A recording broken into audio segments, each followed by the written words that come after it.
कभी कभी ऐसी सिचुएशन आती है जिसमें हम गुस्सा करते हैं, छोटी छोटी बातों पर हम गुस्सा करते हैं। हालांकि हमें गुस्सा नहीं करनी चाहिए। गुस्सा एक ऐसी चीज है जो इंसान को तबाह कर देती है, इंसान की जिंदगी को बर्बाद कर देती है। ये इंसान की जिंदगी को बर्बाद करने वाली चीज एक गुस्सा है। गुस्से में आकर जो फैसला करेगा उसका 99% फैसला गलत हो जाएगा। गुस्से में आकर जो फैसला लेगा उसका 99% फैसला गलत हो जाएगा।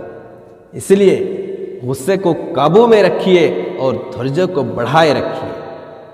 धैर्य को आप बढ़ाइए, जितना धैर्य बढ़ाओगे उतना कामयाब मिलेगा, उतने अच्छे बन पाओगे, उतना अच्छा रिजल्ट बनेगा।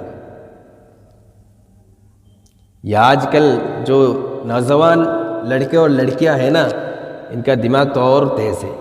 छोटी छोटी बातों पर इनका दिमाग बहुत गर्म हो जाता है।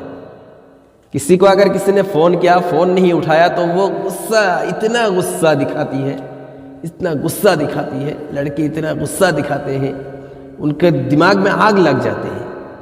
किसी को किसी ने मैसेज किया, मैसेज का रिप्लाई नहीं मिला तो दिमाग में आग लग जाते हैं और फिर झगड़ा हो जाते हैं, फसाद हो जाते हैं, रिश्ता खत्म हो जाता है ना? ऐसा होता है ना? ये देखो, ऐसा ही है। इसलिए गुस्से को काबू में रखना चाहिए। एक छोटी सी कहानी है, एक बहुत पुरानी कहानी। एक लड़का, नौजवान लड़का शादी करता है। शादी के कुछ दिनों के बाद वो सोचता है कि मैं बाहर चला जाऊं, कहीं बाहर जाके कुछ कमा के लाऊं। यहाँ काम नहीं है, घर को चलाना मुश्किल हो रहा है। उसने अपने पिताजी से कहा कि पिताजी मैं बाहर जाना चाहता हूँ, यहाँ रहकर घर को चलाना बहुत मुश्किल हो रहा है। उसके पिताजी ने घर के हालातों को देखते हुए कहा कि ठीक है बेटा जाओ। वो गया, बाहर चला गया। उस वक्त उनकी बीवी प्रेग्नेंट थी।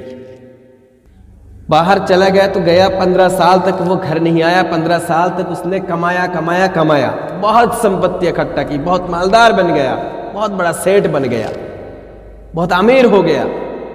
15 साल के बाद उसने सोचा कि मैं अब घर की तरफ रवाना हो जाऊं। घर के लिए उसने सोचा, सोच के उसने घर के लिए रवाना हो गया। आया, अपने शहर में जब दाखिल हुआ, शहर में आते ही देखा कि एक बुजुर्ग क्या कर रहा है, एक ब्लैक बोर्ड लेकर उसमें कुछ लिख रहा है। तो उसने सोचा ये बुजुर्ग क्या कर रहा है। वो बुजुर्ग के पास पहुंचा, जाके पूछा कि आप क्या कर रहे हो। उसने बताया कि मैं ज्ञान को बेचता हूँ। वहाँ बोर्ड पर लिखा था कि ज्ञान को मैं बेचता हूँ। उसने सोचा ये कैसी बात है, ज्ञान बेचता है। उसने कहा चलो देख लेते हैं ज्ञान कैसे बेचते हैं। उसने कहा एक ज्ञान की कीमत कितनी है। तो वो बुजुर्ग कहा कि एक ज्ञान की कीमत 1000 रुपये है। एक एग्जाम्पल दे रहा हूँ, 1000 रुपये है। तो उसने सोचा चलो ज़्यादा है, फिर भी सीख तो लेते हैं कि ज्ञान कैसे खरीदा जाता है। तो कहा कि ठीक है मुझे एक ज्ञान दे दीजिए।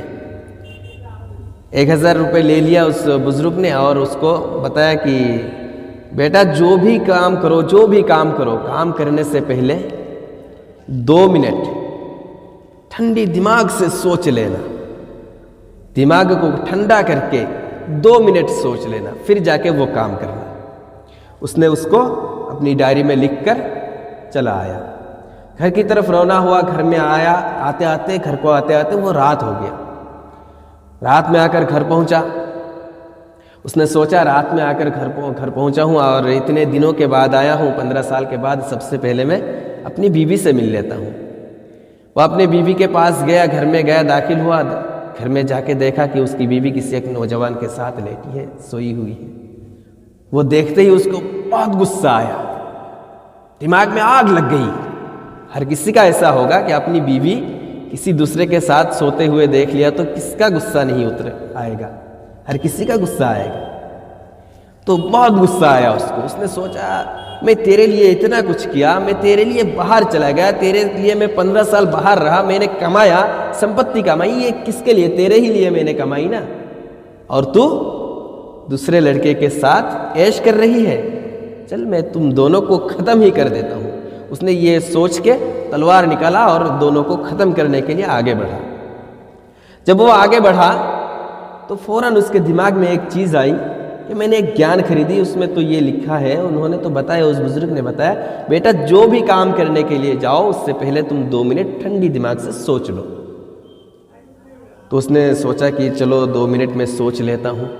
उसने वहीं पे बैठ गया और तलवार को पीछे रख दिया।